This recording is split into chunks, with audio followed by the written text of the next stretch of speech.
In a bit. The Bidens get on the train. They have the best commute in Washington for a power couple. They get on Amtrak and ride it to the second stop, I guess, Baltimore and then Wilmington. Joe has been doing that throughout his Senate career and also his vice presidential time. Hugs and kisses all around. And we certainly know that the Obamas and the Bidens have become lifelong friends.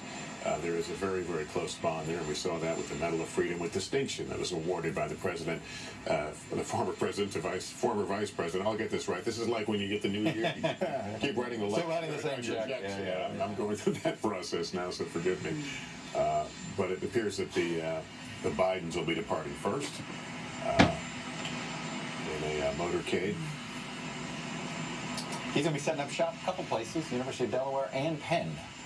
Essentially at Penn will be sort of where he'll pursue some interest in international affairs, and University of Delaware some domestic. And a lot of Democrats will continue to look at him and wonder what if. Or what could be. I don't think Joe Biden is done. There was a time where people thought that if you're in your 70s, you're not going to be, it's going to be tough to run for president anymore. Donald Trump got elected at 70. And the oldest to be... But Joe's older than 70. He is. He'd be 78 in 2020. Donald Trump would be 74. I have to say, I didn't think we would have 3 straight baby boomer presidents. Let alone, I guess, technically 4. Although I don't count Obama fully baby boomer. As someone who's the same age as Joe, I got to tell you there's a difference between 70 and 78.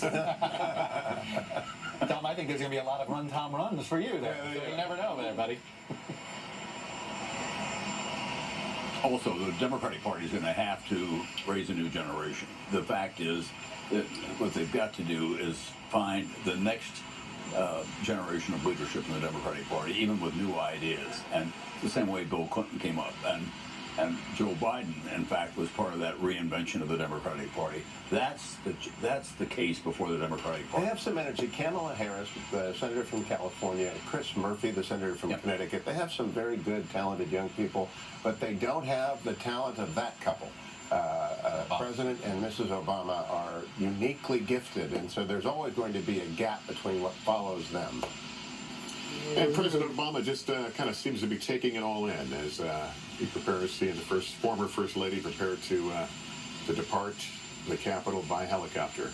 They'll be going the short distance to Andrews, Joint Base Andrews, to board a VIP Air Force jet. It will not be known as Air Force One, but an Air Force jet nonetheless to take them to California for vacation. And he's likely to make some remarks there. To staffers, former staffers. There has to be a lot of emotions, certainly a lot of nostalgia. It couldn't have been easy at times to hear some of the things said in that speech. But the former president has taken the high road, certainly in this transition. Here's a lead paragraph in the Wall Street Journal today. After 8 years in office, Barack Obama has a market record any red-blooded American capitalist could be proud of. U.S. shares have soared, oil prices have come down, borrowing is cheap, profits are up along with the dollar. Even those who bet against President Obama made good money with returns in their investment. Now, that's the investment group. But along with that came jobs. We know that there has been a recovery. It's imperfect. It's got holes in it.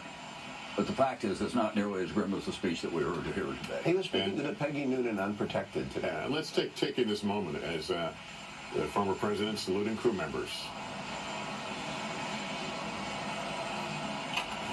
And the last time that we expect he will board that helicopter and make that wave.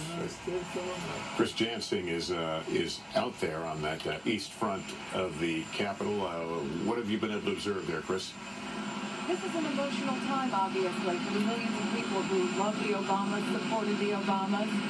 They now begin their post-presidential life.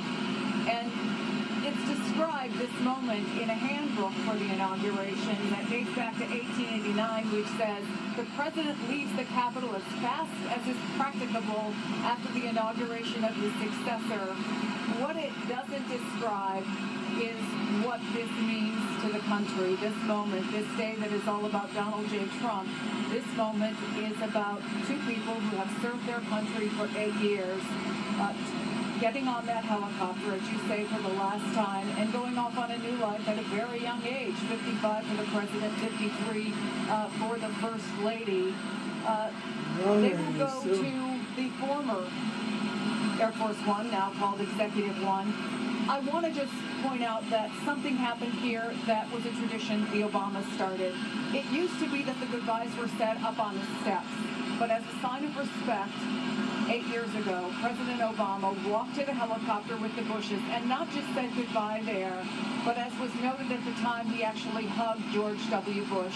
After what had been a long and difficult campaign, he had really made a statement that he appreciated the way that the transition was handled, just as Donald Trump has said that. So perhaps we have seen a new kind of farewell as we see the President and Vice President wave, that they will escort them to the helicopter as they make their way to their new life, Lester.